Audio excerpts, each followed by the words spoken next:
inclusive, essa sua perspectiva, Thiago, pelo seguinte. Pô, quando eu li esse livro aqui, eu falei, Kiyosaki é o cara. Isso antes da época de Sim, redes sociais, né? E você conheceu ele pessoalmente, você gravou com ele, ele já mandou recados específicos para você. Nudes. Como é que foi isso? Mandou nudes. Como é que é? Nudes. Como é que é? Cara, para pra pensar. Eu lembro que eu cheguei num momento, eu cheguei no canto do ouvido dele, Pete. Aqui assim. Aí eu falei assim, Hi, Mr. Kiyosaki. Holy shit. You have Suas a... interações com educadores financeiros são sempre assim sexuais, cara. São sempre sensuais. Essa voz aveludada Não. já me conquistou, mano. O cara pensa, porque assim, é muito... Eu falei, Kiyosaki, you have a rich dad, but I'm the rich cousin. Holy shit. Aí, pô, Traduza. Você é o primo, você tem um pai rico e eu sou o primo rico, né? E aí ele deu risada e tudo mais. Eu expliquei, porque aqui a Ele gente tem um deve ter primo rico. parado pra pensar quem comeu quem, né? Pra fazer a árvore genealógica do... Ficou complicado, Como né? Só que, cara, assim, pensa que eu sempre tive ele muito como um ídolo. Né? E nessa época o seu canal ainda era muito menor do que é hoje, né, cara? Isso. É que você vê como são as coisas, o parâmetro é muito foda. Porque quando a gente olha pra hoje, a gente fala, nossa, era quase que irrelevante. Mas pra época era muito relevante, né? Perto do parâmetro que a gente tinha. E aí, ele veio pro Brasil num evento e, cara, imagina eu me realizando. Porque se pudesse escolher um nome no mundo sobre educação financeira, era o Kiyosaki. Com certeza era o Kiyosaki. Talvez seja hoje pra muitas pessoas ainda. E aí eu cheguei, cara, e ele veio para um evento, eu tive a oportunidade de encontrá-lo, e eu fiquei tão feliz que eu divulguei muito o evento, né, na época. Isso daqui ajudou muito a gente a se linkar. E aí a gente, cara, se conheceu, a gente gravou um vídeo, ele gravou uma entrevista para um documentário que eu estava produzindo, me deu dicas na época, falou sobre o livro, falou sobre um monte de coisa. E eu, cara, tava do lado do meu ídolo, né? Só que é diferente a relação. Hoje... Quando eu tô do lado de pessoas que são ídolas ou são muito incríveis e tal... Tipo agora. Tipo agora do lado do Pete, eu nem tremo. Mas naquela época, imagina... Acostumou, né? Acostuma um pouco, né? Metido. Vai ficando metido, né? Vai ficando metido, né? É difícil a gente não se acostumar a alguma coisa. Dizem que a gente se acostuma a uma prisão em 7 dias. Olha como são as coisas. É isso mesmo, amor? Sabe que eu tenho experiência com isso. Eu tô Você tá sabendo, fiquei Thiago? só que você roubou um banco, não foi isso? Dois. Meu Dois. Deus. 2 bancos? Tá chegando longe a história, Tem só né? cuidado ali embaixo, Não, é deixa o que ninguém mais subir. tem no Google, isso que é pior. Não, explodir Malu caixa... Perini roubou um banco. Esse é o que mais procurado. Não, explodir um caixa eletrônico não caracteriza Não. roubar um banco. São Não? diferentes. Então, Você entra em artigos então é- diferentes da Mas, ao mesmo tempo, quando a gente gravou, teve uma parada que eu fiquei um pouco chocado. Por quê? Porque pra mim eu tinha a construção de um ídolo, né? E aí quando a gente começou a gravar, cara, eu fiquei era um normal. pouco dividido, assim. Tinha primeiro um lado que ele era normal e um lado que ele só falava sobre um assunto na época.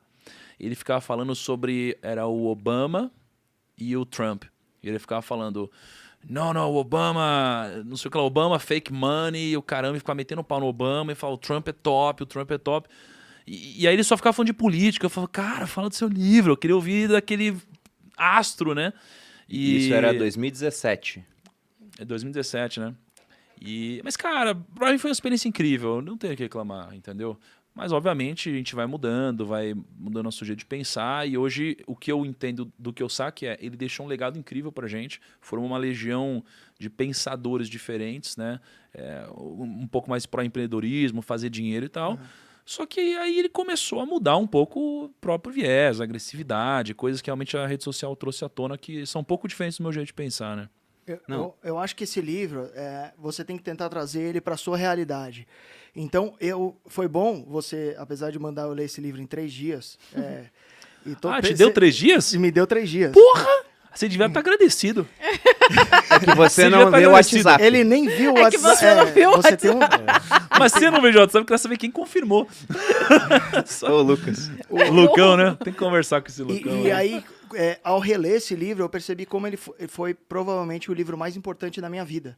Porque o meu pai me deu esse livro, e meu pai é CLT, sempre foi, extremamente avesso ao risco. E ao ler esse livro, eu estava na escola, e eu sempre estudei nas melhores escolas. E eu não sabia que meu pai tinha dinheiro, porque a gente nunca conversou muito sobre dinheiro. Então eu sabia só que meu pai tinha o pior carro de todos da escola, então eu me achava pobre. E é muito louco isso. Se tem alguma coisa que eu vou mudar em termos de approach com meu filho, é de falar sobre dinheiro. Falar o quanto que eu ganho, falar o que eu tô pensando. Porque eu fiquei tanto tempo assim no escuro, com meu pai, que eu falei, primeiro, ele deve estar passando fome para fazer eu estudar no Bandeirantes, no Estoco, na PUC, que são colégios relativamente bem caros, né? E faculdade cara. Eu não sabia que ele tinha dinheiro. E isso fez com que eu, antes de ler esse livro, tivesse uma mentalidade de pobre. E ele fala aqui em uma passagem, ele fala, você pode estar pobre, mas se você agir como pobre, você vai ser para sempre pobre. Então ele fala, o pai rico, em alguma passagem... Eu tô até com ela aberta aqui. Ele fala que, tipo, ele podia estar quebrado, mas ele nunca falava que ele era pobre. A frase específica é assim: há uma diferença entre ser pobre e estar quebrado. Aham. Estar quebrado é temporário, a pobreza é eterna. É isso. Muito foda. Era isso. Não, que eu tem uns trechos que ele fala. Imagina uma criança de 9 anos, que era o caso do Kiyosaki aqui, e ele conta, né? Meus 2 pais tinham atitudes mentais diferentes. Um acreditava que os ricos deviam pagar mais impostos para atender aos menos afortunados. O outro dizia, os impostos punem os que produzem e recompensam os que não o fazem. Um dos meus pais recomendava, estude Forte. arduamente para poder trabalhar em uma boa empresa. O outro falava, dedique-se aos estudos para conseguir comprar uma boa empresa. Um dizia, não sou rico porque tenho filhos. O outro, tenho que ser rico por causa de vocês, meus filhos. Um incentivava a conversa sobre dinheiro e negócios na hora do jantar. O outro proibia que se falasse no assunto. Cara, Então você vê, louco isso. eram opostos de fato. E esse negócio de ser pai, eu acho que até o Joel, Agora você eu já falei sobre isso com o Joel, é muito louco, cara, porque depois que nasce o catarrento, você fala, mano, eu não tenho opção ser pobre, não tem como. Então, Gasta, né? cara, ele já nasceu com um déficit ali de uns 50 pau.